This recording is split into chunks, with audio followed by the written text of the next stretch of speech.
Alors avant toute chose, bonjour Patrick Berck, merci d'avoir répondu à notre invitation. Bonjour.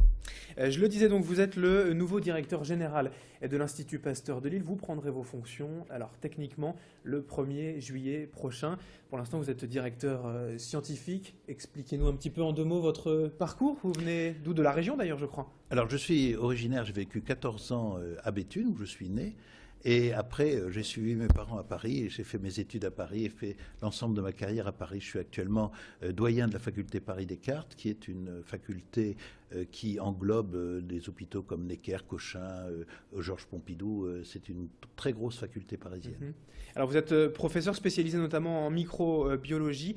Vous avez encore un mandat donc à assurer. C'est pour ça que vous n'arriverez que le 1er juillet. Voilà, je suis chef de service de microbiologie à l'hôpital Necker et je termine mon mandat. J'ai calé la prise en charge de l'Institut Pasteur à partir du 1er juillet. C'est un symbole fort pour vous de diriger cette belle institution qu'est l'Institut Pasteur de Lille. J'ai été formé à l'Institut Pasteur de Paris et je dois vous dire que c'est avec une très grande joie que je vais rejoindre un Institut Pasteur, celui de Lille, qui est très prestigieux, il faut le dire.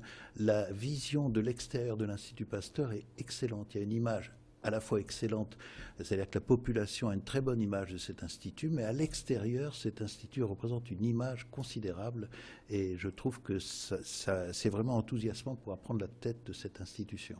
Une institution aujourd'hui qui fonctionne bien en termes de finances. On a pu avoir quelques difficultés par le passé. Dans quel état tout simplement, il y a des difficultés financières qui sont en passe d'être surmontées et je pense que on va, disons, réorienter l'Institut Pasteur, qu'il y aura d'excellentes choses qui vont se passer. Réorientation, c'est-à-dire en termes de stratégie, de financement, de recherche stratégie scientifique et surtout, je pense on espère pouvoir renforcer les plateformes, restructurer le site,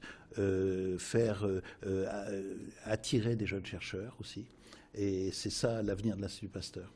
Il y a des domaines donc, où l'Institut Pasteur aujourd'hui est très performant. Votre ambition, c'est d'accentuer encore la recherche dans ces domaines, d'en ouvrir de nouveaux éventuellement d'ouvrir de nouveaux, d'avoir de très bonnes relations avec l'université de Lille, les universités qui vont bientôt fusionner dans une communauté d'universités. Ce sera nos partenaires privilégiés, mais aussi des partenaires comme, j'espère, l'INRIA et comme, évidemment, tous les partenaires industriels possibles.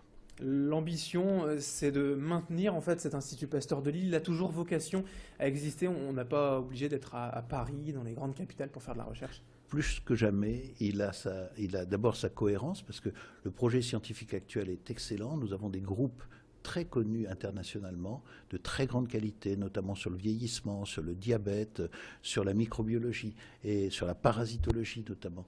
Et donc on doit renforcer cela et donner un nouvel élan à cet institut. Alors si on doit parler de votre domaine par exemple, pour avoir une idée, la microbiologie en 2 mots, ça veut dire quoi? La microbiologie, c'est toutes les maladies infectieuses, parasitaires, bactériennes, virales. Et à l'Institut Pasteur, il y a une très longue tradition, par exemple, de parasitologie, de maladies parasitaires, avec des interactions avec l'Afrique, avec le tiers-monde. Il y a une excellente recherche sur la tuberculose qui va directement dans la lignée de Calmette, et puis dans le domaine des vaccins, le vaccin contre la coqueluche notamment, qui sont des grandes performances de l'Institut Pasteur. Oui, on en a déjà eu l'occasion d'en parler d'ailleurs sur Grand Lille TV, on en parle régulièrement de l'Institut Pasteur. Alors on sait aussi que la recherche, ça coûte très cher. Comment trouver de nouveaux financements? Quelles sont vos pistes? Ça coûte très cher, mais quand on est bon, on obtient des crédits et donc des bons projets qui peuvent être demandés à l'Agence nationale pour la recherche, qui peuvent être demandés à l'international, à Bruxelles, qui peuvent être... Je pense qu'il faut qu'on développe le plus possible les coopérations évidemment régionales, mais aussi internationales et nationales, avec l'Institut Pasteur de Paris, avec éventuellement l'université où j'ai des responsabilités, mais avec beaucoup d'autres universités, avec Londres, avec Bruxelles, avec Louvain par exemple. Donc renforcer les relations internationales, en particulier avec les centres que je vous ai dit. Ça, c'est essentiel, l'ouverture à l'international, on ne peut plus rester centré sur soi-même. La recherche ne peut être faite qu'à l'échelon international et ne peut être publiée qu'en anglais. Et donc, il faut multiplier les interactions. Et beaucoup de publications de l'Institut Pasteur sont des publications avec de nombreuses équipes internationales. Je pense aux publications sur le vieillissement, sur la maladie d'Alzheimer ou sur le diabète. Ces publications sont signées par de nombreuses équipes internationales avec l'Institut Pasteur et souvent sous l'égide de l'Institut Pasteur. Alors votre programme personnel donc pour les 5-6 prochains mois, c'est une transition en douceur avec Philippe Amouyel. Aujourd'hui, vous êtes déjà directeur scientifique en fait Oui. de l'Institut. C'est une transition, c'est-à-dire que je viendrai le plus souvent possible, avant de m'installer à Lille, je viendrai le plus souvent possible jusqu'au 1er juillet et pour essayer de commencer cette politique. Mais mes responsabilités ne commenceront qu'au 1er juillet prochain. Et on ne manquera pas, bien sûr, à cette époque d'en reparler, de revenir à votre rencontre. Merci, professeur Patrick Berche, donc le futur nouveau directeur général de l'Institut Pasteur de Lille à partir du 1er juillet. C'est moi qui vous remercie.